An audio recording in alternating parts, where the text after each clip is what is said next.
अस्सलाम वालेकुम everyone, hopefully आप सब बिल्कुल खैरियत से होंगे। तो welcome back to selfless medicos. बहुत लंबे गैप के बाद आपसे दोबारा मुलाकात हो रही है। इंशाल्लाह अब रेगुलर बेसिस पे वीडियोस लाजमी आया करेंगी। एटलीस्ट आप एक आध वीडियो ही मैं हर रोज कर सकूंगी, लेकिन इट विल बी अवेलेबल। जो एरियाज जितने रहते हैं पहले वो सारे कवर करूंगी मैं। जिस तरह अब हम स्टार्ट करने लगे एरियाज रहने से बुलाते, जैसे फार्मा, एनाटमी, फिजियोलॉजी, मेडिसिन, इनमें जो जो चीजें रह गई थी वो मैं पहले कवर करूंगी। फिर मैं पार्ट 1 FCPS की तैयारी के लिए भी आपके साथ वीडियो शेयर करूंगी। जो आपके क्वेश्चन है इंशाल्लाह उनको जल्दी एड्रेस भी कर दिया करूंगी।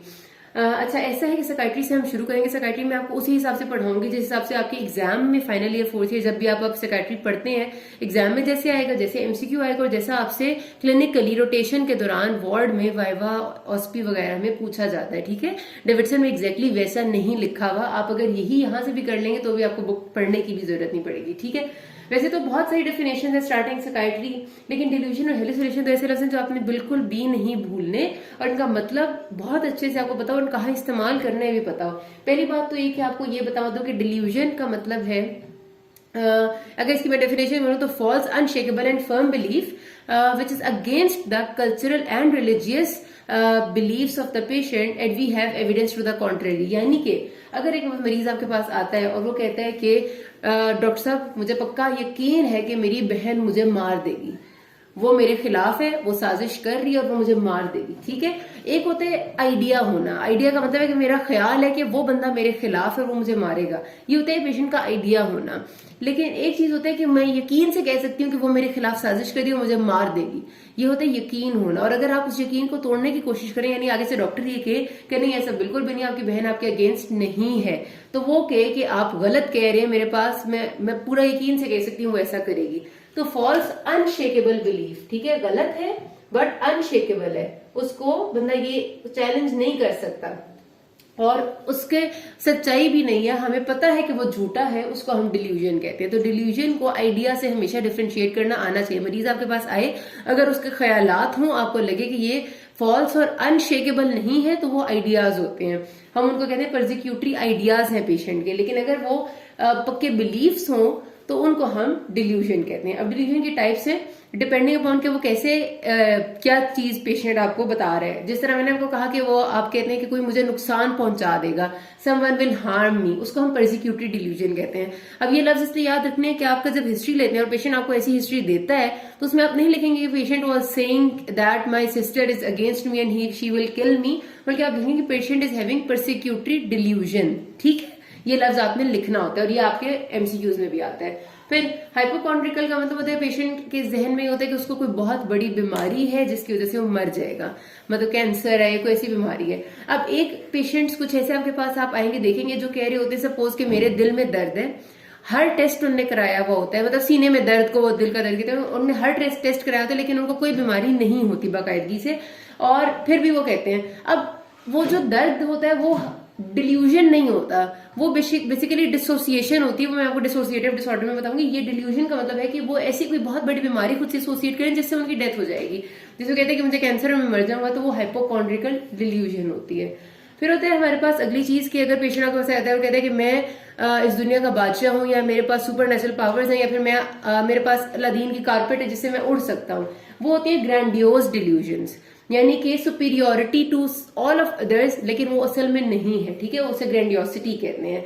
और निहिलिस्टिक होती है कि अगर पेशेंट कहते हैं जैसे सोमैटिक टाइप, बॉडी से रिलेटेड, के मेरे हाथ पांव कट चुके हैं हालांकि उसके हाथ पांव मौजूद होते हैं, या वो कहते हैं मेरा सर नहीं है और मेरा सिर्फ धड़ चल रही है, या मेरी रूह निकल गई है। इस किस्म की डिल्यूजन होते हैं, उन्हें निहिलिस्टिक कहते हैं।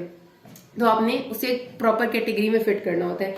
फिर हेलुसिनेशंस आती हैं। हेलुसिनेशन का मतलब ये होता है कि हमारे पास patient is having some sensory stimulus without its existence. ठीक है, सेंसरी स्टिमुलस, सेंसरी सेंसेशन हमारी कौन कौन सी होती हैं आपको पता है, टच, पेन, ये वाली जो, अगर आप वैसे फाइव सेंसेस की बात करें तो विजन है, देन स्मेल है, ऑडिशन, ऑडिटरी स्टिमुलस है हमारा, टेस्ट है एंड टच है। ये 5 होती है ना, उन्हीं 5 सेंसेस जो आपकी 5 बेसिक सेंसेस हैं, उन्हीं की पेशेंट हेलुसिनेशंस एग्जिबिट करता है या फिर उसे महसूस होती हैं।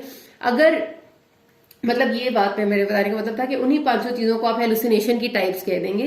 तो हेलुसिनेशन का मतलब यह है कि मरीज को कुछ दिखाई दे रहा है जो असल में नहीं है, या उसे कुछ सुनाई दे रहा है जो असल में नहीं है, या उसे महसूस हो रहा है जो असल में नहीं है, या उसे चख रह सकता है वो जो असल में नहीं है। ठीक है, एक सामने, अगर मेरे सामने सपोज ये वाइट ये तार पड़ी हुई है और तार को मैं कहूं कि नहीं ये सांप है, तो वो हेलुसिनेशन नहीं होती, उसको हम क्या कहते हैं, इल्यूजन।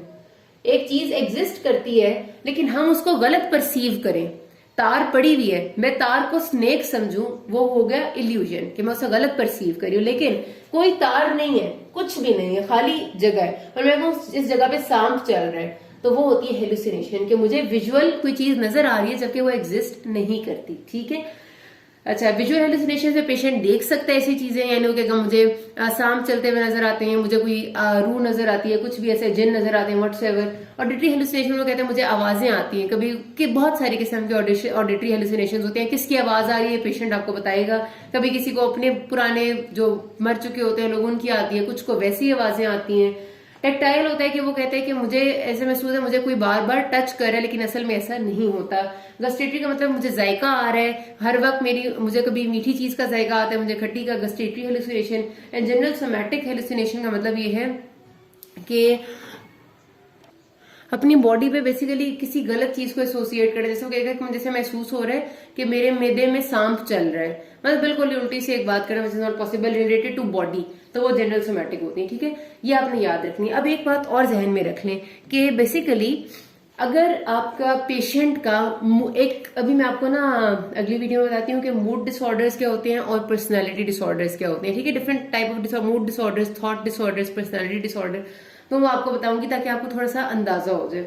तो एक बात ध्यान में रखिएगा कि अगर पेशेंट का मूड ऐसा है, खराब है, मतलब इस किस्म का उसका मूड है कि उसके मूड के साथ उसकी जो सिम्टम है वो जा रहा है, तो उसको हम कहते हैं कि मूड कॉन्ग्रुएंट। फॉर एग्जाम्पल, एक पेशेंट डिप्रेस्ड है, सवेयर डिप्रेशन का शिकार है, ठीक है, और सवेयर डिप्रेशन में वो ये कहता है कि दुनिया के जितने भी मसाइल हैं उनका जिम्मेदार मैं हूं, मुझे मर जाना चाहिए। ठीक है, दुनिया के जितने मसाइल का जिम्मेदार मैं हूं, ऐसी बात करते हैं ना। तो ये उसका ख्याल नहीं है, वो पक्का यकीन है उसे कि दुनिया में जो भी मसाइल हो रहे हैं या दुनिया में जो भी बुराइयां, उन सारी की जिम्मेदारी मेरी है, क्योंकि पेशेंट सवेयर डिप्रेशन में है। डिप्रेशन के मतलब ये है कि उस वक्त उसका पूरा का पूरा जो प्रोसेस है वो खराब हो चुका है। उस टाइम में अगर वो ये सोच रहा है, यानी ये उसको यकीन भी बेशक हो जाता है, ये डिल्यूजन उसके जहन में आ जाता है कि सारी दुनिया के बुराइयों का जिम्मेदार मैं हूं, तो इसको हम कहेंगे कि मूड के साथ जा रही है उसकी जो सिम्टम है, यानी उसकी delusion according to the mood है, तो उसको हम कहते हैं मूड कॉन्ग्रुएंट। ठीक है, और डिप्रेशन में मूड कॉन्ग्रुएंट किस्म की डिल्यूजन या हेलुसिनेशन आ सकती है। सपोज उसे वो कहते हैं कि मुझे ऐसे नजर आ रहा है कि जैसे मैं नजर आती है, मुझे ऐसी चीजें नजर आती हैं कि जैसे मैं सबको मेरी वजह से सब खराब हो रहा है, मैं सारे काम खराब कर रहा हूँ। तो इस किस्म की चीजें का मतलब है कि उसके मूड के हिसाब से ही जो चीजें उसको दिख रही है वो नॉर्मल बात है। ठीक है, मूड कॉन्ग्रुएंट है, तो वो डिप्रेशन के साथ जाती हैं ये चीजें, तो उनको मूड कॉन्ग्रुएंट कहते हैं। लेकिन अगर एक पेशेंट नॉर्मल मूड में है, लेकिन उसको सपोज ये ग्रैंडियोस आइडियाज आते हैं कि मैं बादशाह हूं और मैं ये हूं और मैं वो हूं, और उसका मूड एक नॉर्मल मूड जैसे जैसे एक आम बंदे का होता है, तो उसको हम कहते हैं कि mood incongruent delusions. Mood incongruent delusion ज्यादातर शिजोफ्रेनिया में आती हैं, जो आपका स्किजोफ्रेनिया होती है उसका एक वो आपको देती हैं, आइडिया देती हैं, और जो मूड कॉन्ग्रुएंट है वो आपको डिप्रेशन का आइडिया देती हैं। ठीक है, ये दो लफ्ज आपने याद रखने, मूड कॉन्ग्रुएंट और मूड इनकॉन्ग्रुएंट, के मूड के साथ जा रही है या मूड के अगेंस्ट है। अच्छा, अब हम अगली वीडियो में बात करेंगे पैरा डिसऑर्डर्स का, डिफरेंट ऑफ डिप्रेशन में जाएंगे। किसी कोई मसला हो can ask me. Thank you.